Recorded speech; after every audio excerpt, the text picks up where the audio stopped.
জয় গুরু। আজকের আমরা এই ভিডিওতে যে টপিকটার উপর আলোচনা করতে চলেছি, বিষয়টা বলতে পারেন এক প্রকার কম্বাইন্ড কিংবা মিক্সড, যাই বলি না কেন। তার কারণ গতকাল অর্থাৎ 10 তারিখ পরমারাধ্য জগৎজননী শ্রী শ্রী বড়মার জন্মতিথি ছিল।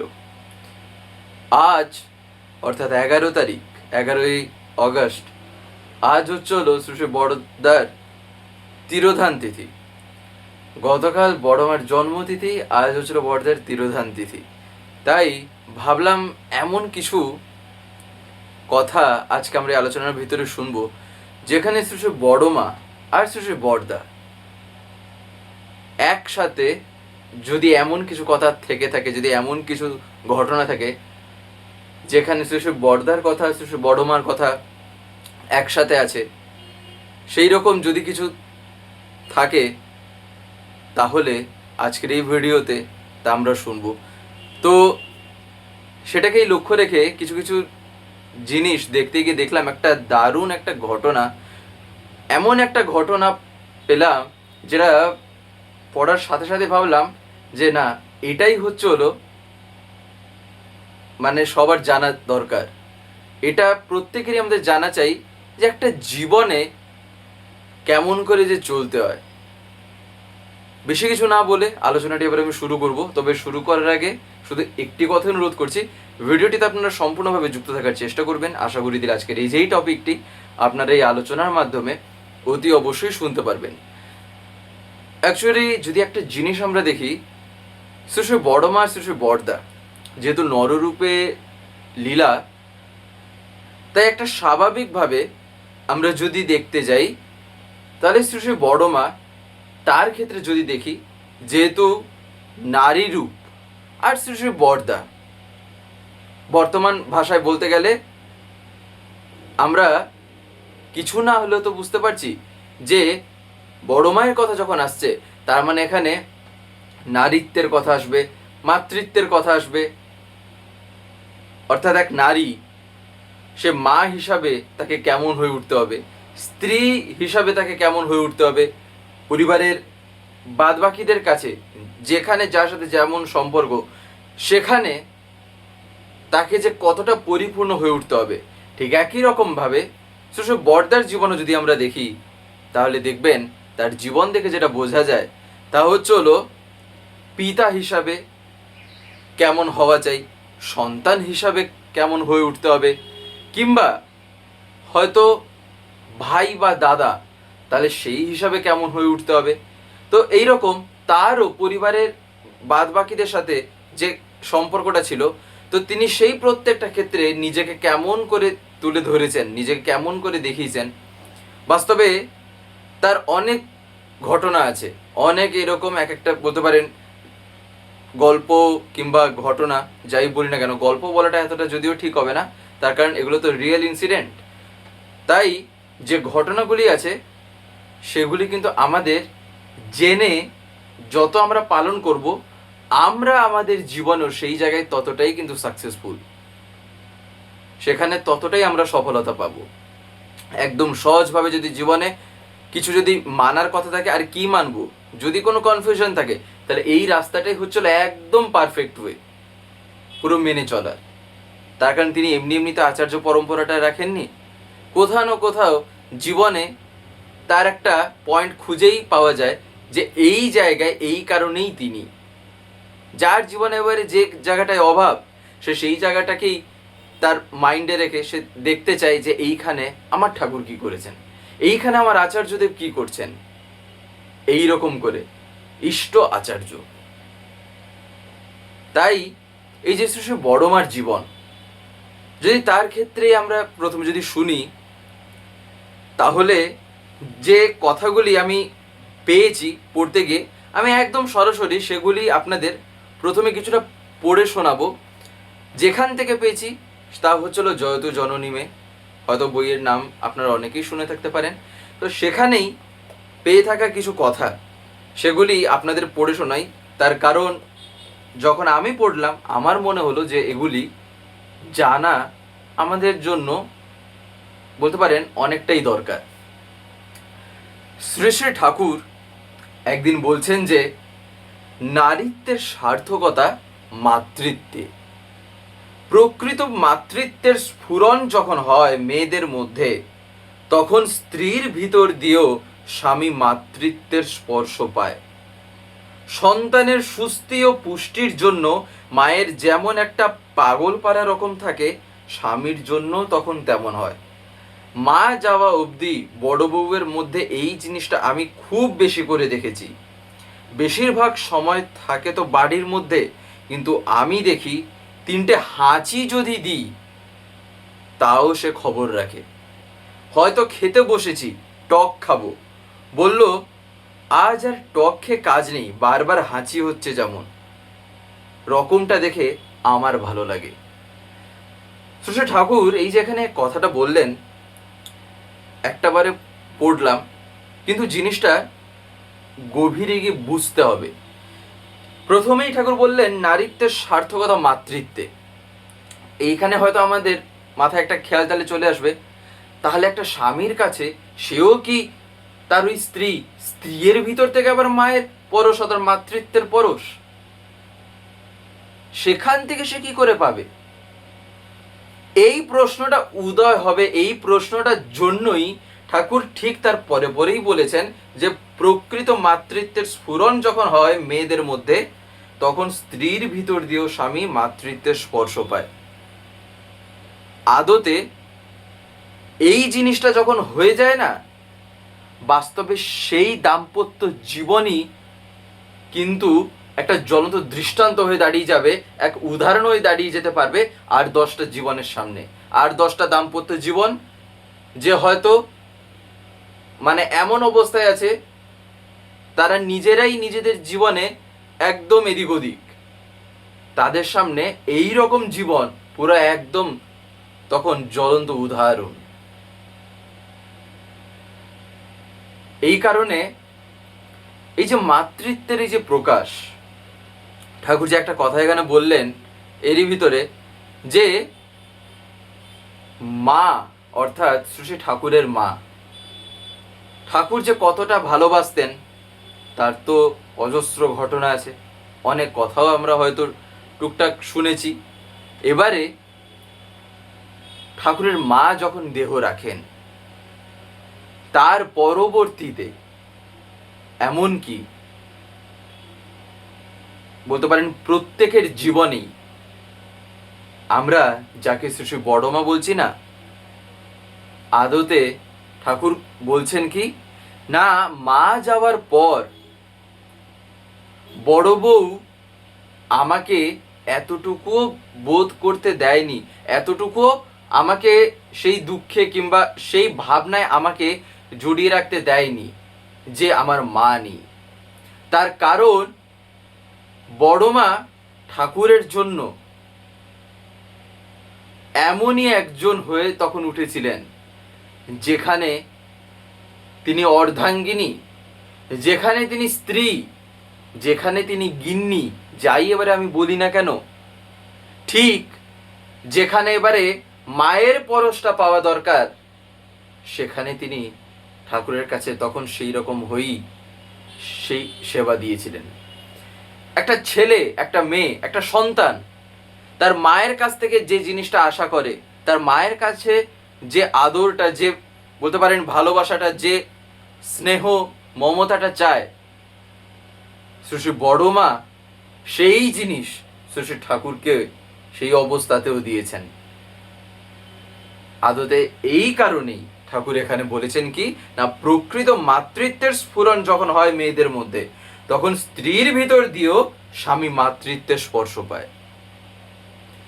এই কারণেই বাস্তবে বলতে পারেন বড় মার একটা কথা এই মুহূর্তে মনে পড়ে।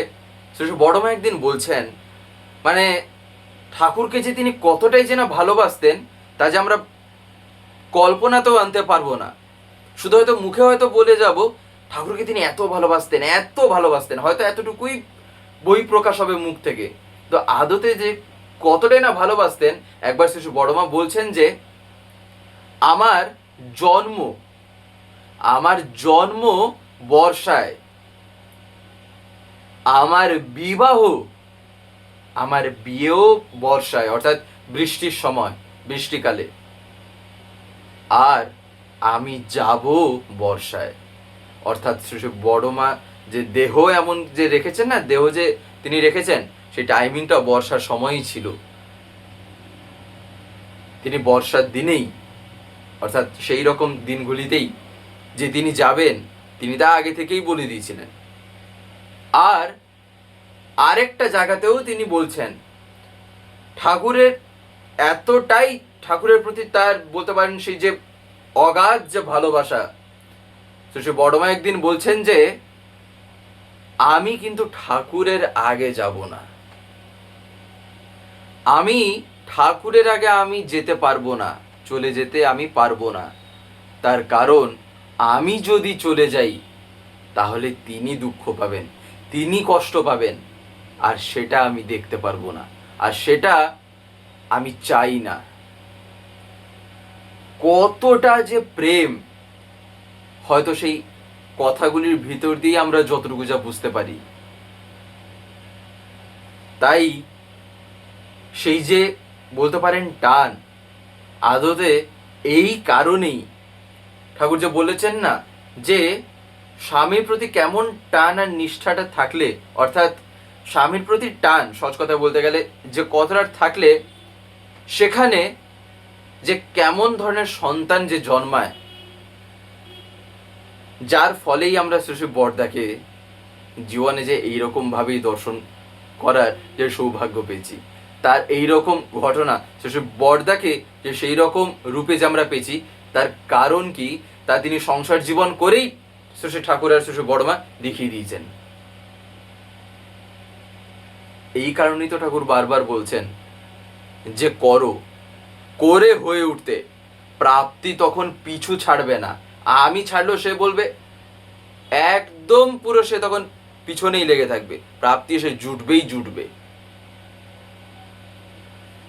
তাই এই যে কথা, কিংবা বলতে পারেন এই যে বিভিন্ন রকম ঘটনা, একবার শ্রী বড়মা, আমরা হয়তো দেখবেন ঠাকুরের কোষ্ঠী সম্বন্ধে হয়তো বিভিন্ন কথা শুনেছি, কিংবা আরো অনেক কথাই আছে, যেমন পরম পূজ্যপাদ শ্রী আচার্যদেবের, তারও বলতে পারেন এই ধরনের কিছু কিছু ঘটনা আছে, যেগুলো হয়তো আপনারা শুনেও থাকতে পারেন, আর যদি না থাকেন তাহলে পরবর্তী কোনো আলোচনার ভিতরে আমরা শুনবো।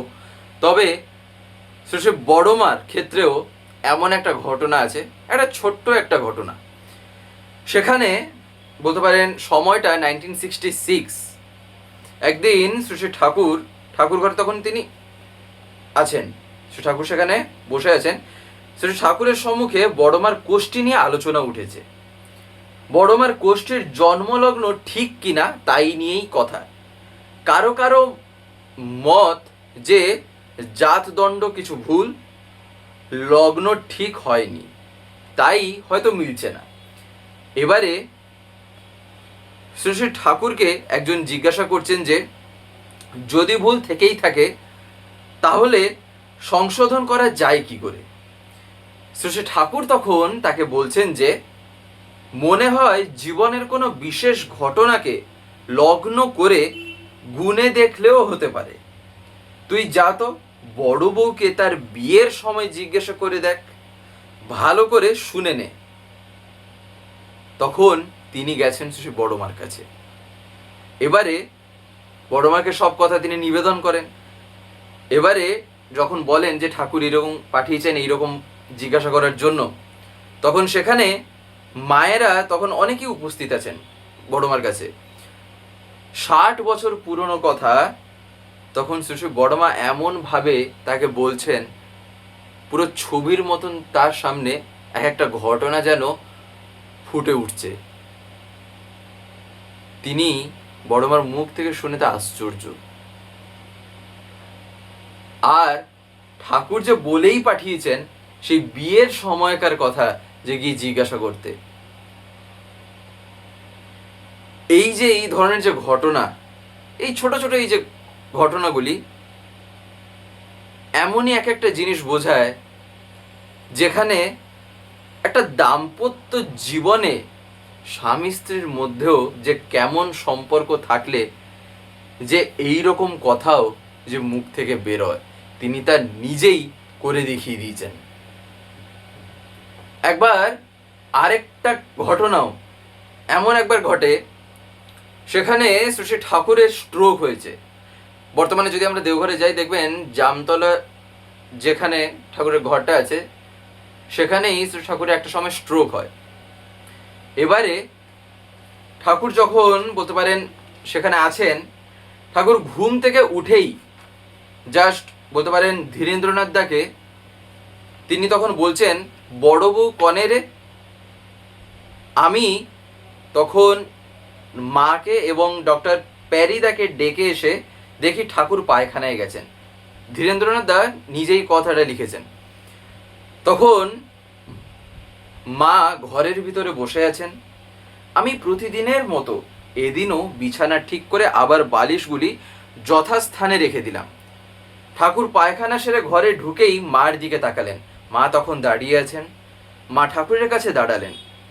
ঠাকুর একটি পা বিছানায় তুলেই মাকে বললেন, দেখো বড় বউ। শুধু এতটুকু বলছেন, আর গালের দিকে হাত তুলে দেখাতে গিয়েই অমনি বিছানায় শুয়ে পড়লেন। মা তখন ঠাকুরের সেই অবস্থা দেখেই বিছানার ধারে এসে ধরে নেন ঠাকুরকে। তা না হলে হয়তো ঠাকুর মাটিতেই সেখানে পড়ে যেতেন। তখন সঙ্গে সঙ্গে কি হয়, ঠাকুরের মুখ আর হাতের ডান দিকটা কেমন একটা বেঁকে গেল। বোঝা যাচ্ছে যে স্ট্রোকের যে বলতে পারেন যে একটা লক্ষণ। সঙ্গে সঙ্গে সে বড়দাকে খবর দেওয়া হয়। আরও অন্যান্য অনেকের কাছেই বলতে পারেন খুবই শীঘ্রই খবর পৌঁছে যায়। তখন সেসব বড়দা এসেই কলকাতায় খবর দেওয়ার ব্যবস্থা করেন, সেখানে পাঠাতে বলেন খবরটা। এবারে সেখানে খবর পাঠানো হয়, তারপরে কিছু কিছু ডাক্তারের পরামর্শ নেওয়া হয়। এমনকি সেখানে যারা ছিলেন সেখানকার ডাক্তাররাও তারাও যতটুকু যা ব্যবস্থা নেওয়ার কথা তা নেন। তবে এর মধ্যে একটা ঘটনা ঘটে, তা হলো সেই সময় পূজ্যপাত বড়দার আর সমস্ত কাজ ফেলে বাবাকে ভালো করার সে কি প্রচেষ্টা, এইখানেই তার রাতে থাকার ব্যবস্থা করা হলো। অর্থাৎ শ্রী বড়দা, আমরা বড়দা বাড়ি যে বলি, তিনি তো থাকতেন সেখানে, তাই না? যার ফলে তার রাতে থাকার ব্যবস্থা করা হলো সেদিন এইখানেই। সে সময় মাকে দেখেছি কেমন চিন্তিত এবং সর্বদা শ্রী ঠাকুরের পাশে বসে সেবায় নিরতা। নিদ্রা আহার সব তখন তার কাছে গৌণ। এমন করে 2 দিন কেটে গেল বিনা আহার ও নিদ্রায়। কেবল মাঝে মাঝে এক ঢোক জল খান আর একটু পান মুখে দেন। এ কথা শ্রী বড়দাকে ধীরেন্দ্রনাথ দা বলছেন গিয়ে, যে বড় মাঝে এইরকম তিনি যে কিছু না খেয়ে আছেন বা এইরকম অবস্থা। তখন বড়দা শুনে ধীরেন্দ্রনাথকে বলছেন, তোর এখন সময় নেই। বাড়ি থেকে সত্য শর্মা ভালো নিষ্ঠাবান ব্রাহ্মণ, ওকে দিয়ে কিছু ফলের রস পাঠাবো, তুই মাকে খাওয়াবি। আর বড়দা করেনও তাই। কিন্তু কি হয় না, শ্রী বড় মা তা খান না। তখন শ্রী বড়দা নিজেই আসেন। এবারে নিজেই এসে তখন আদরের সুরে শ্রী বড় মাকে একটা কথা বলেন। সেখানে তিনি শ্রী বড় মাকে বলছেন, মা এই রসটা সত্য তোমার জন্য করে এনেছে, ও খুব নিষ্ঠাবান, তুমি এইটা খেয়ে নাও। প্রথমে তখন মা বড়দাকে বলছেন, আগে ঠাকুরকে সারাবার ব্যবস্থা করো, তারপরে। বড়দা এবার মাকে আরো আদর করে বলছেন যে, মা ডাক্তার যতই আসুক, তোমার আশীর্বাদে বাবাকে সারাবো। আজ ডাক্তারবাবু অবস্থা একটু ভালো বললেন, তোমার যদি শরীর ভালো না থাকে তবে বাবাকে সারানো সম্ভব হবে না। তুমি যে আমার শক্তিময়ী মা। এই কথাটা যেই শ্রী বড়দা বলেছেন, সঙ্গে সঙ্গে শ্রী বড় মা ফলের রসের গ্লাসটা বড়দার হাত থেকে নিয়ে তখন পান করছেন। এবারে সেই যে ঘটনা এই যে ঘটলো, এখান থেকে মানে শ্রী বড়দার যে বলার যে ধরনটাই এমন যে তুমি যদি সুস্থ না থাকো কিংবা তোমার যদি শরীর ঠিক না থাকে, তাহলে বাবাকে কি করে সারানো হবে? তার কারণ শ্রী বড়দা এখান থেকে আদতে কি আমাদের বোঝালেন, কিংবা তিনি যে তখন বললেন সেখানে তিনি কি বললেন, সেখানে তিনি যেটা বললেন তা হলো বড়মা যদি ঠিক না থাকেন, বাস্তবে ঠাকুরের সেবা, ঠাকুরের শুশ্রূষা, সেবা শুশ্রূষা সবচাইতে ভালো যদি কেউ বোঝে তা হচ্ছেন একমাত্র শ্রী বড়মা। এবারে তার শরীরটাই যদি খারাপ হয়ে যায় তাহলে ঠাকুরকে দেখবে কে? এই ভাব নিয়ে এইরকম ভাবে যখন একটা কথা শ্রী বড়মাকে শ্রী বড় যখন বলেন, তখন আর বড়মা কি থাকবেন? তার কারণ তার জীবনের সবচাইতে প্রধান একজনই, প্রথম একজনই, আর তার জন্যই তিনি যত যা কিছু করার জন্য রাজি, তাকে শ্রী শ্রী ঠাকুর। এমন যদি পুত্র, ছেলেই এমন, তাহলে ভাবা যাচ্ছে সেক্ষেত্রে কথা বলার ধরনটা কেমন হবে। ছেলে যখন এই রকম হয়, একদম একটা দাম্পত্য জীবনে যখন সন্তান এই রকম হবে, তাহলে সেই সন্তানের ভিতর দিয়েই না বাবা মা এমন আনন্দ পাবেন, এতটাই তিনি আনন্দ পাবেন যা ভাষায় বলার নেই। আর এই কারণেই তো সংসার জীবনে যখন একটু এদিক ওদিক হয়, কেন মন খারাপ থাকে, কেন কারোর ভাল লাগে না? তার কারণ সবাই চাই আনন্দ, সেই আনন্দটা তাই খুঁজে নিতে হয়।